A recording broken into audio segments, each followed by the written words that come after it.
nito is to align with the press for whatever statements that will be released this afternoon. Because often than not, the information is being mangled. The information that people are receiving, the Filipino people are receiving mangled information, for lack of a better term, and usually it's edited information. So we just want to align with the press so that everybody gets a comprehensive look on the decision that was made, and also to be more efficient in the dissemination of the information. So, muli po, we would like to thank everyone in this room right now for being a part of this, because the objective of MTRCB this afternoon is to disseminate the information as truthful as possible and as precise as possible. And with you as our partners, thank you for being here this afternoon. We do not want our statements to be taken out of context, and we just want to show the public that, rest assured, every means was taken and every stone was turned and every base is covered with regards to discussing the case with Movie Television Review and Classification Board. So this is our press conference for today, 28th of September 2023. We also have our board member, one of our reputable board member, Ma'am Keats Musni, who is also going to be a part of the panel, who is an educator. So just to begin the proceedings for this afternoon's press conference, we would like to call, of course, perhaps to the podium, or would you want to do it sitting down or standing up? So to the podium, the head of the adjudication committee that handled this case, Attorney Paulino Cases of the Movie Television Review and Classification Board, Chairperson of the Adjudication Committee. Hello. Good afternoon, ladies and gentlemen of the press. Good afternoon. Today, we would like to announce that the Movie Television and Review Classification Board has issued its resolution affirming its 17 August decision and the noontime television, its Showtime, for the same period of 12 airing days. This, in effect, denies the motions for reconsideration filed by GMA Network Inc. and ABS-CBN Corporation. To recall, the aforementioned networks were given 15 days to submit their respective motions for reconsideration regarding the July 25, 2023 episode of the live noontime television program, it's Showtime, wherein during the show, Isip Bata segment, the host, Ryan Bang, Vice Ganda, and Ayon Perez, allegedly acted indecently or inappropriately in the presence of children, alleged to be in violation of Section 3, Paragraph C of Presidential Decree 1986 and its implementing rules and regulations. Respondents, GMA Network Inc. and ABS-CBN Corporation timely filed their motions for reconsideration on the 13th and 18th of September 2023, respectively. Please note, the MTRCB Chairperson LALA SOTTO-ANTONIO inhibited herself from participating and voting on the subject case. To avoid violating the sub judice rule, we are precluded from discussing the merits of the case. However, we would like to emphasize that due process was strictly observed. We empathize with the avid viewers of the show. However, the MTRCB is upholding its mandate as delineated under Presidential Decree 1986. The ruling aligns with our commitment to continually improve the effectiveness of our quality management system, our ISO, standards, ensuring our processes are compliant with applicable statutory and legal requirements, and responsive to the growing needs of our stakeholders. With that, thank you very much again, and good afternoon to all. Magandang hapon po sa inyong lahat. Muli po, pagbibigyan po namin ng linaw yung tinatawag po nating sub judice sa inyong mga pagtatanong, because we're going to field questions now from the press.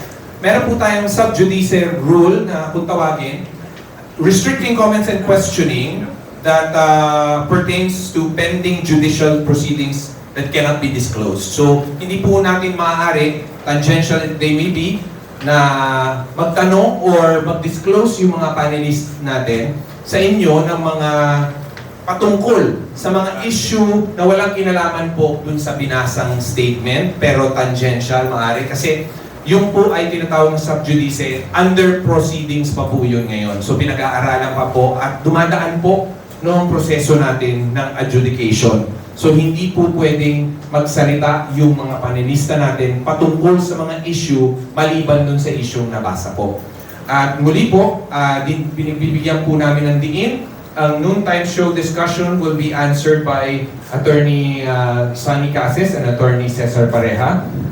And we would like to reiterate the fact that our chairperson, Lala Sotto, inhibited from these proceedings and from voting, including our board member who is also Val Sotto. Okay? So yun po, nag-inhibit din po si board member Val Sotto. So yun po, just to start the ball rolling with regards to the questions of the press, we have already questions from our media partners that sent these questions via email. So, for the MTRCB, has there been previous complaints lodged against its Showtime? And if yes, what are the actions taken by MTRCB, knowing that there were violations prior to this? Yes, Chairperson Lala Sotto. Thank you, Vice Chairman. Good afternoon to all of you. The question is asking if there were previous violations. Vice Chairman, is that correct? Yes. We have given them, within a span of 1 year, the show has committed a total of 11 plus 1 violations within within 1 year. We dismissed 7 cases, gave 4 warnings apart from this issue about the segment Isibala. Thank you, Chairperson. Anyone with from our who asked the question to anyone from the panel? Any questions? Yes. Ma'am, I would like to ask, after this, can Showtime and GMA can all file a motion for consideration or appeal to the Office of the President? Or ito po ay effective immediately? No, this is not effective immediately. Yes, they can file a motion for reconsideration and appeal to the Office of the President. For 15 days po ba, ma'am? They have 15 days to do that. Yes.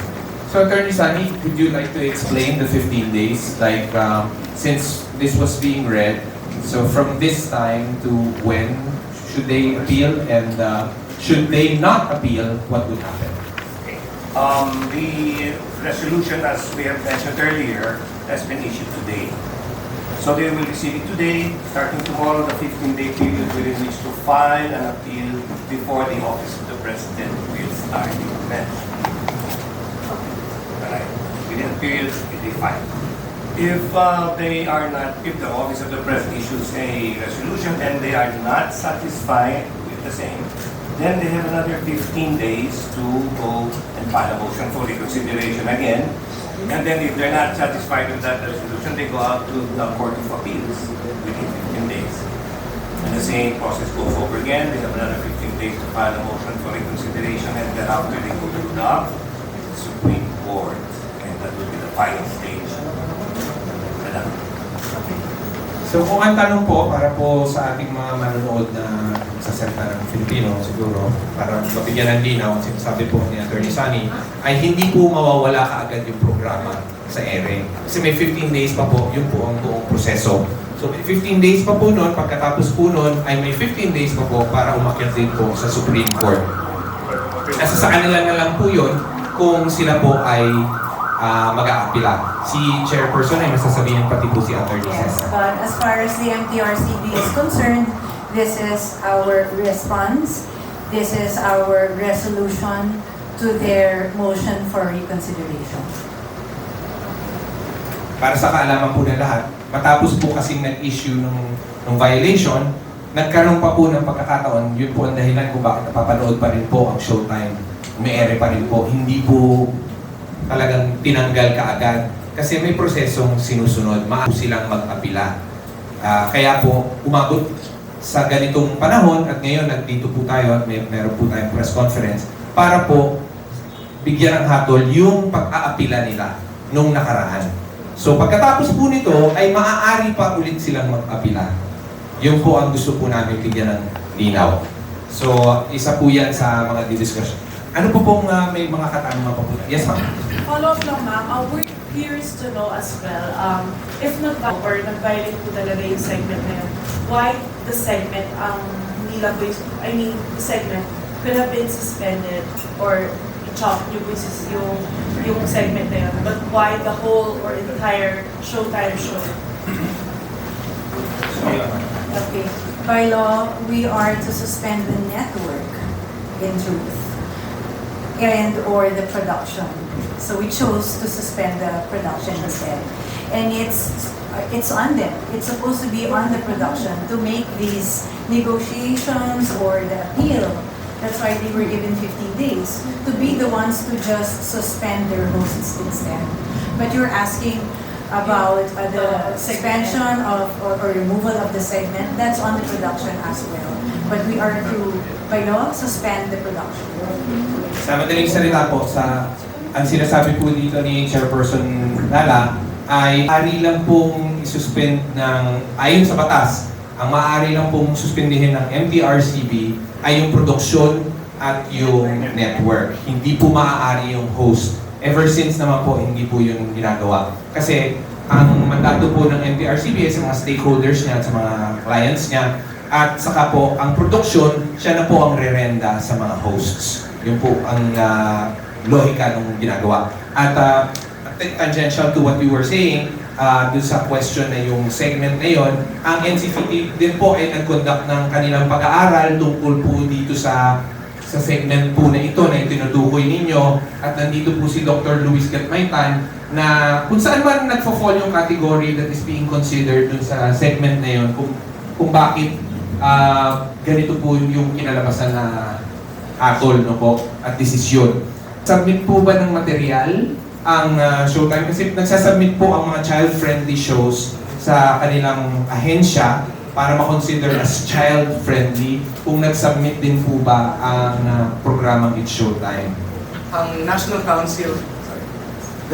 Council for Children's Television is an attached agency of the Department of Education, and we are mandated to promote a child media environment in Philippine television. No? And dito po sa particular na, well, ang ginagawa namin, we ask the different broadcast stations to submit their shows which they have classified as child-friendly or children's television. So parang sila mismo muna ang mag-identify. Tapos pag sinabit kami ang nag-validate. Kasi may batas na po tayo ngayon na 15% of the daily airtime ng bawat network should be devoted to child-friendly shows. No? So dapat 15% pag kinumpute siya sa total airtime ng isang network. And mismo yung Showtime, hindi naman niya kinlassify yung sarili niya na child-friendly. No? Ay siya nung time show. So kasi wala siyang submission sa aming NCCT na child-friendly yung show nila. But pero based pa rin doon sa sinabit sa amin na review, no? Or review of the incident, I think related na ba doon sa review? Yes. Oo. Parang ang council namin, gusto namin, of course, we want to make a fair assessment of the incident. So, nakita namin yung video and we convened our council members. Yung council members po namin 5, no? We represent 5 sectors sa ating sa society na tumatayo dun sa aming council. Meron pong representative ng parent sector, meron child development specialist sector, ako po yun. Merong broadcast media sector, we have also the academic sector, and the child focus NGO. So may lawyers kami, may mother, may teacher, may STEM teacher, may parent. And doon po nakita namin na kung ang palabas, sa tingin namin kung ang context ng palabas ay pang-adult talaga ito at pinalabas sa isang time na pang-adult talaga yung nanonood at walang bata, no? Walang presence ng bata. At ito ay parang sila mga adults ang nagpupwentuhan at gumagawa nito. Sa tingin namin hindi sana yung naging malaking issue, no? When they're in the presence of children, na siyempre hindi natin, wala pang mga malisya yung mga bata na yung mismong parang idea na may aksyon na sinasabi at yung dialogue na sinasabi.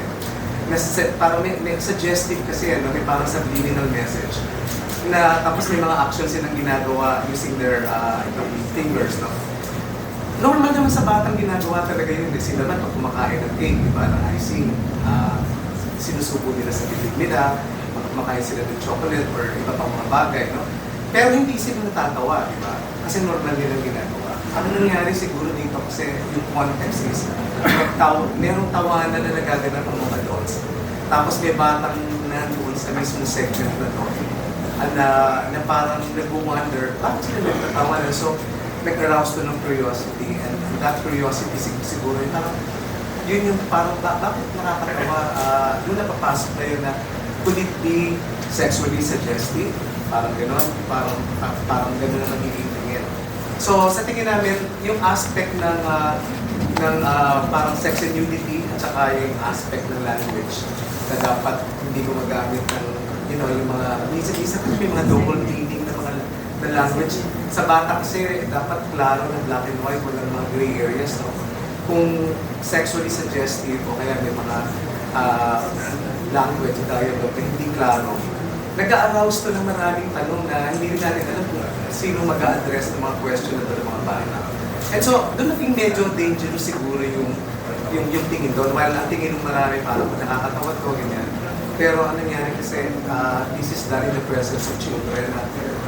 Nag-wonder sila during the time na nanonood kung ano yung nagaganap ng adults na parang may sariling language na nag-usap-usap sila, may dialogue na nag-usap-usap sila. Parang ganyan.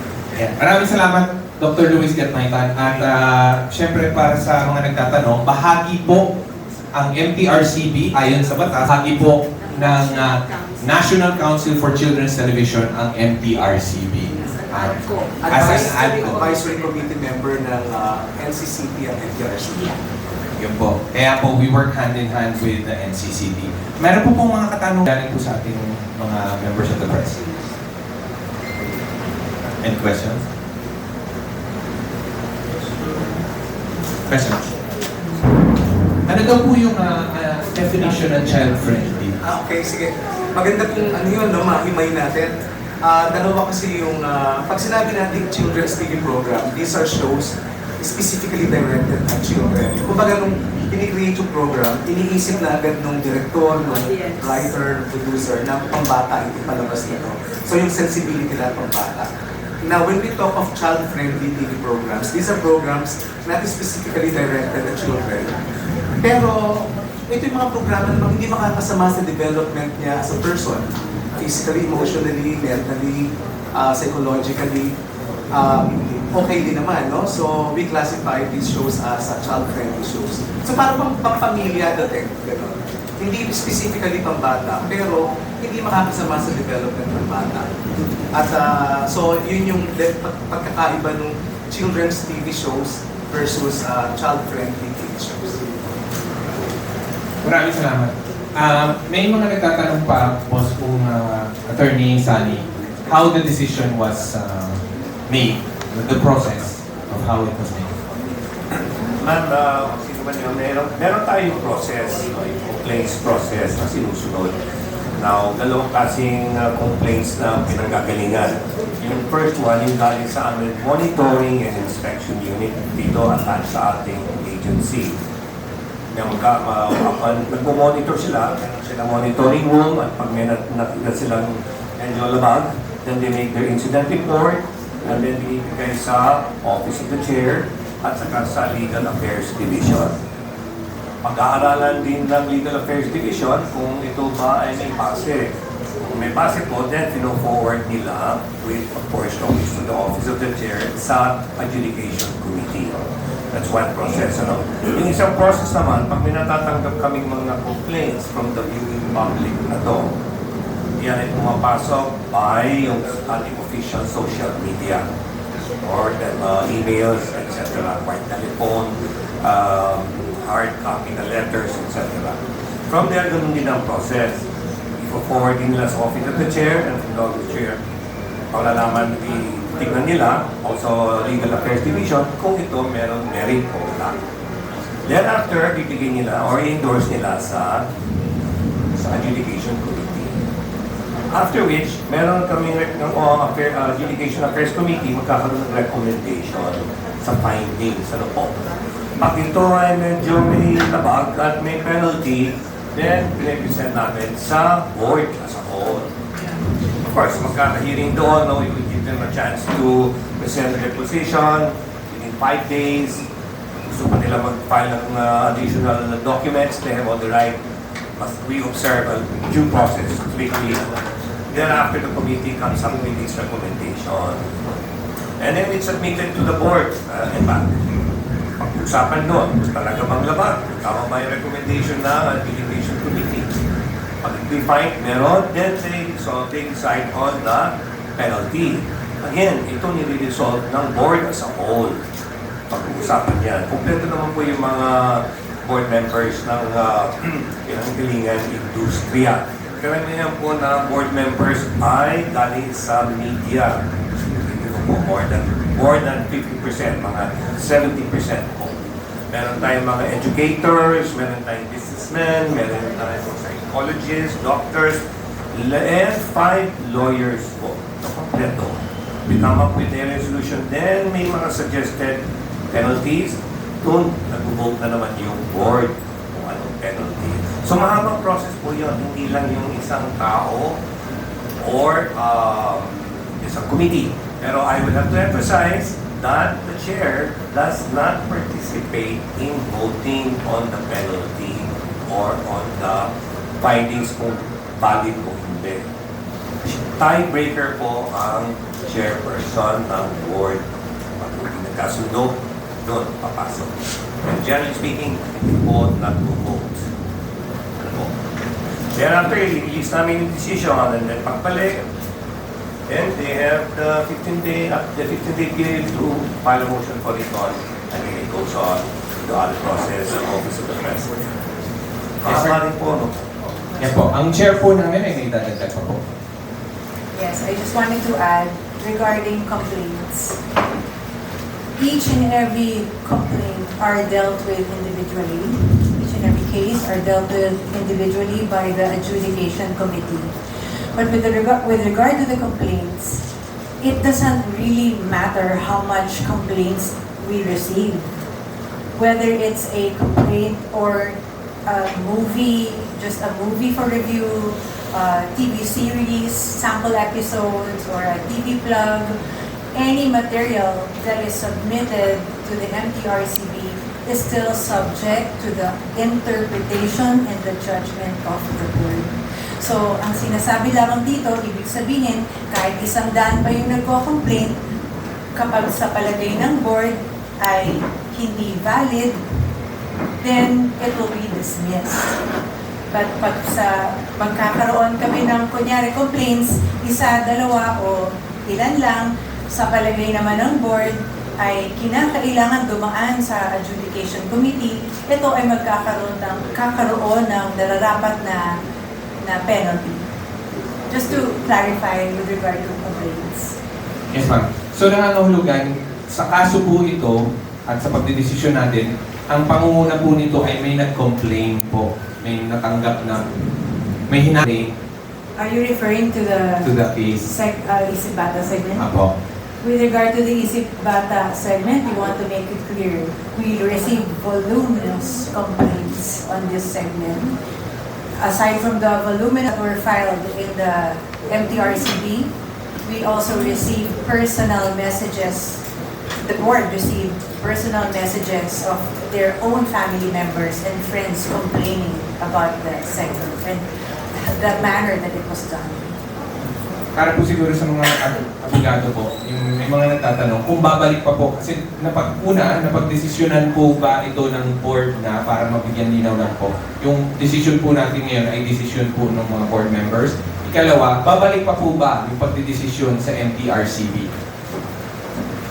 Or hindi na? Kasi ito na ba yung huling beses para bumalik sa MTRCB? Insofar as this case is concerned, ito na yung last step ng MTRCB in this case na we issue a resolution regarding their motion for reconsideration. After this, it's up to the respondents if they want to comply na they agree, sige, they will just take the penalty or they can now wait for, they have 15 days to go to the office of the president and appeal our decision. In such a case, doon na yung venue hindi na sa amin. Tapos na yung aming part of this case. So ito na po yung muli. Meron pa pong katanungan? Yes, ma'am. Attorney and ma'am, to clarify lang po, was during the course of the decision making, was there a dialogue with the hosts? And kung nagkaroon po ba ng dialogue, magbabago po ba ang naging decision? Will it be like working hand in hand na po MTRCB and the host? Or ano po kaya ang masasabi natin?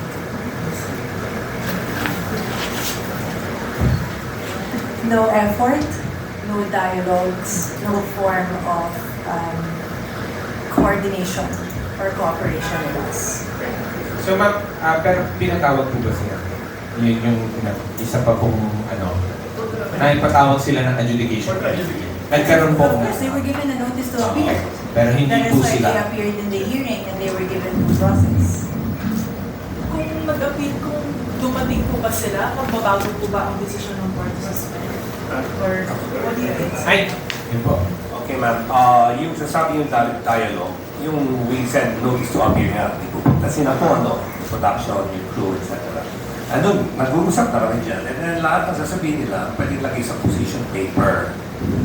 Okay, there are times may mga complaints na, okay, sasabihin lang, we apologize for what happened, it was not intentional, walang malicious intent, walang bad faith, etc. So, nag-temper yun. And then, yun na, kaya even Showtime, sa mga ibang kaso yan, nabigyan lang ng warnings, stern warnings, admonishments, etc. sa mga ganyan klase. Memos, etc. Pero in this case, they were given the same treatment. Nagkaroon sila ng paraan o nagkaroon sila ng opportunity to be heard, nagsulit ng position paper, nag-usap din doon. Pero sa dialogue, out of that, wala po, hindi natin entertain mga ganyan. Thank you, attorney. So yun po ba yung tinatanong kung nag-reach out po sila sa atin or tayo po ang nag-reach out sa kanila? Yun po ba? During the 15 days? No, Nagkaroon ng the dialogue? first. Nagkaroon ng dialogue. Parang sinasabi dito ma'am, nagkaroon ng adjudication hearing which is in some way or form that's the dialogue. Kasi pumunta po dito sa opisina yung mga taong involved sa production. So nag-usap-usap po, pagkatapos po ay binalik po, tama po ba, attorney? Binalik po sa board, nag-ulat, nag-convene po yung adjudication committee kung ano po yung resolution at presenta sa board members sa isang board meeting para pag-usapan. Pagkatapos po nun, yung motion for reconsideration na po pinag-usapan. Pero with regards to motion for reconsideration, baka pinagtatakahan po nila, dalawa po yung nabanggit ninyo, GMA and ABS-CBN. Dalawa po kasi yung naghain ng motion for reconsideration. Was there a difference between the one that was filed by GMA and the ABS-CBN? Well, basically, mayroon naman difference, pero we have to respect it's under sub judice. We cannot discuss ng past. Hindi naman confidential, pero hindi pa po tapos kasi sa communities.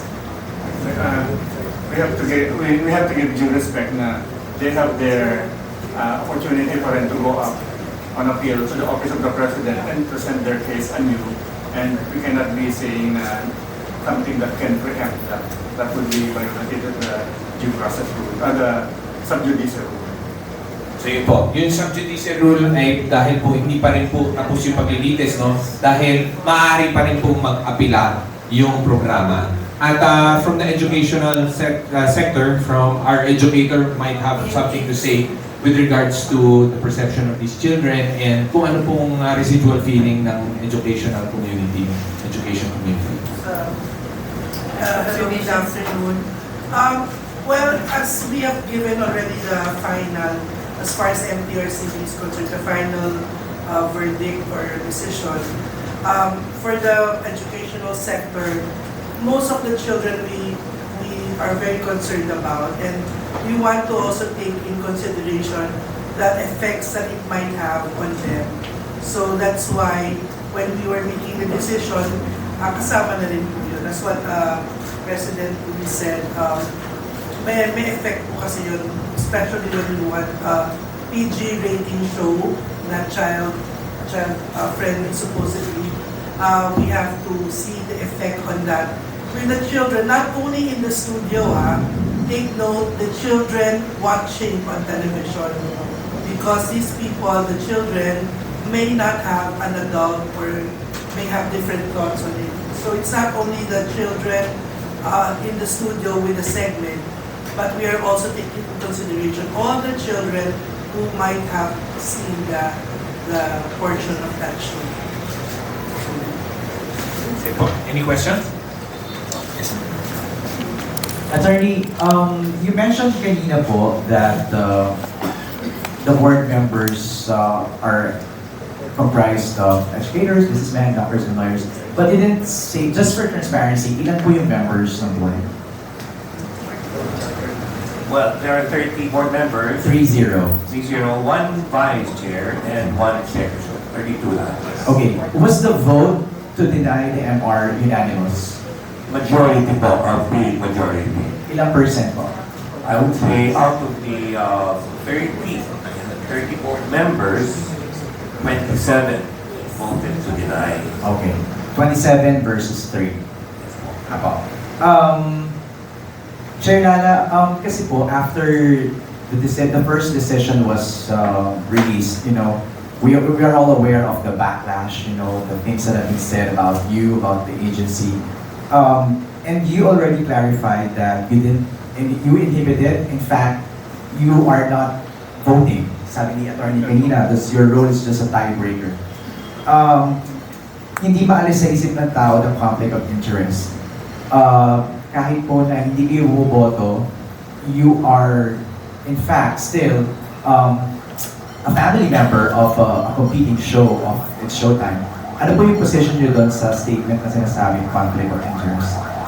First, I truly believe my being a Soto or my father's daughter should not be taken against me.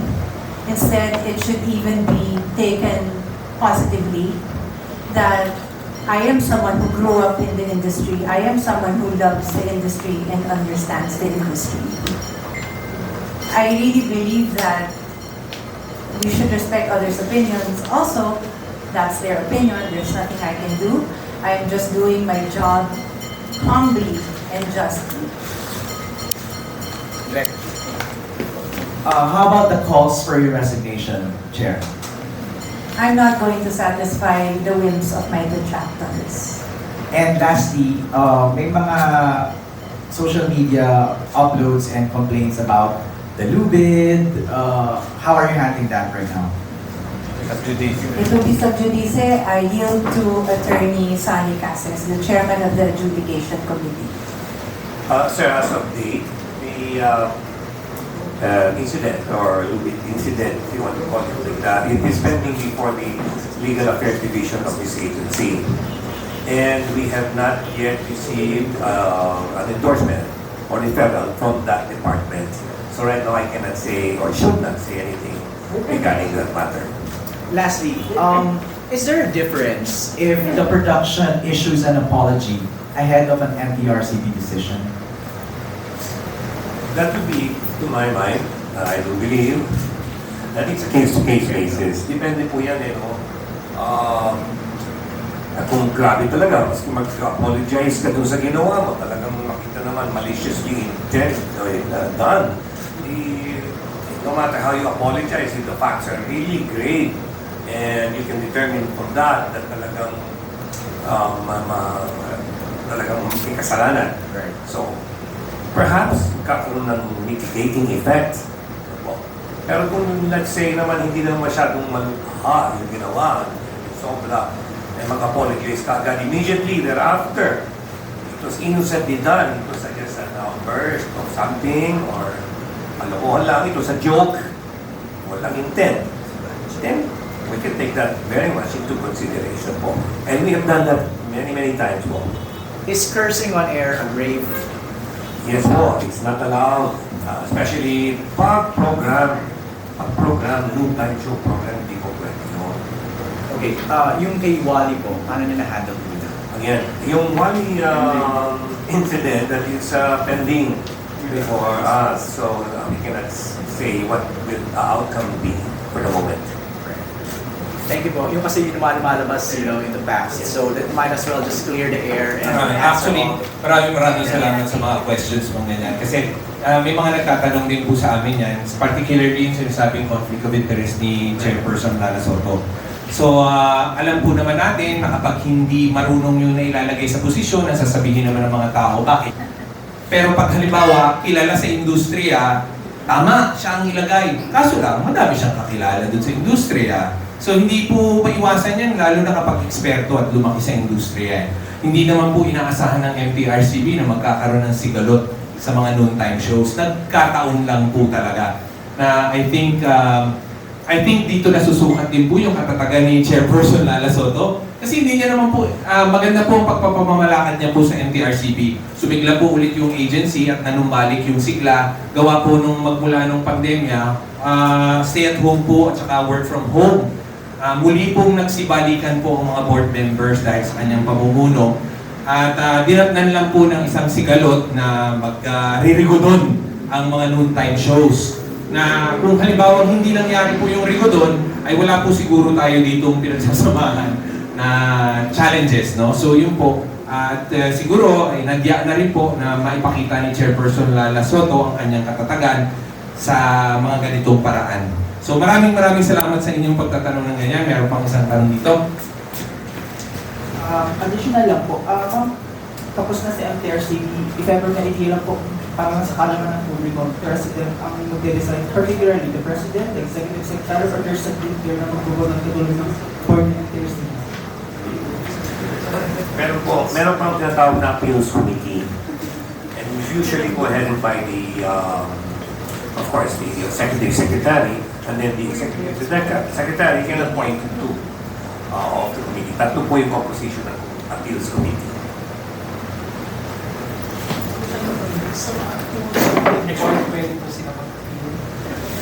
Yes, po. Pero, sorry ma'am, curious lang talaga ako. Do you think it's too harsh na suspension? Pwede po ba warning mo na bago nagkaroon ng suspension?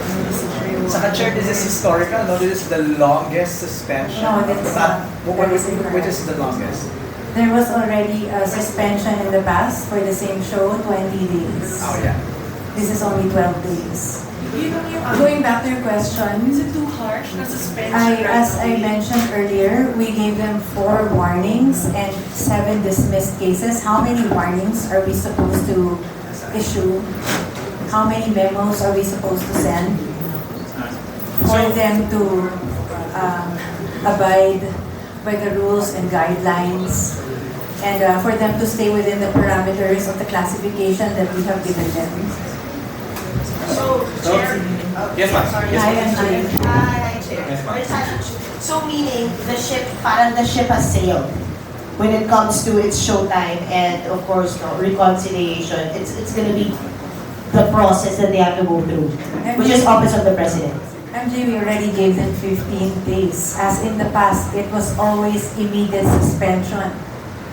We gave them 15 days. And We've been very lenient. And balikan lang po natin yung sa EAT. May bearing po ba? Kasi yung apology na pinadala ng na through one of the creative heads na si Jenny Perez sa MTRCB, does that have a bearing in terms of how you will process and decide on the road joke that happened on the Saturday episode? So you to Attorney Casas. Yes, Attorney Casas. Madam, again, sub-judice nga po yung pinag-uusapan pa. But I would like to say, sabi ko, case-to-case basis na yan. I cannot say in this case kasi pinag-aaralan pa ng Legal Affairs Division namin. So hindi naman nakita nyo na rin? We received already the apology letter. Okay, yes. But tingnan natin, pasagutin muna din natin sila bakit ano nangyari. At kung nasabi yun, how was it done? Was it done purposely? Or was it done because a joke? Sabi niyo nga, di ba? Joke. So tingnan natin po, darating po tayo dyan in due time. Kailan po natin inaasahan yung February pala na resolution? Yes, also, this took too much of our time, ito isa. So, it's true po naman. So we will get through that forthcoming, yes. Yung po sinasabi ni... Just wanted to add, Yes, ma'am. sorry to interrupt. I just wanted to add to that. These aren't the only cases that we are dealing with. We also have unregistered cable entities, and these are violations. And it's been very tedious for the MTRCB. So marami rin kaming masyadong mga inaatupag na mas serious na mga kaso. Yung po yung sinasabi, reiterate lang ni Attorney Sunny Casas, matagal din po yung proseso, mahaba. So, aabangan po ninyo para doon sa ibang mga kaso, ganun din po yung ibibigay na pagdidindig at pag-aaral doon sa ibang mga kaso. I think na-answer na, na-satisfy na yung pagiging harsh ng 12 days because of the violation warnings in the past. At nagpapasalamat po kami sa press kasi ang madalas ang sinasabi, hindi nabalitaan ng mga tao. So nagulat na lang sila na yan lang, bigla na lang gano'n. So nagpapasalamat kami dahil sa inyong tulong ay nadi-disseminate yung information na gano'n. So maraming salamat. If I may add, yung sa harshness, ma'am, just for your consumption, meron kang gusto i-cancel na yung time show. Meron 6 months, meron 1 year. So what is harsh, no? We don't want to entertain those suggestions, no? Kami na nag-usap kami, the board decided on its own. We don't want to be swayed by the public on this. So I don't know what is harsh. Any more questions? Wrap this up. Maybe just to clarify, I think we have a statement we gave out about the what was violated in the second paragraph there, in the last portion, the last sentence. What was violated was Section 3C of Presidential Decree 1986 and its implementing rules and regulations. We'd like to clarify that the implementing rule and regulation violated is Section 2B1, Chapter 4 of the implementing rules. Hindi lang naisama yung caption ng numbers na yun here. So, we're coming up with an updated version of this, including the specific number of the implementing rule that was violated. Attorney, so it's no longer 3C. No, it's still 3C. It's in violation of 3C of Presidential Decree number 1986 and its implementing rules. The implementing rule, we like to specify also which of those implementing rules. So we will just add a line above those numbers. So maybe papuntan later. Thank you. Maraming salamat sa inyong pagdalo sa aming press conference. Maraming salamat sa pag-disseminate ng information. At muli po, ang MTRCB ay magpapatuloy sa pagsisilbi para sa kabataan at sa samayang Pilipino.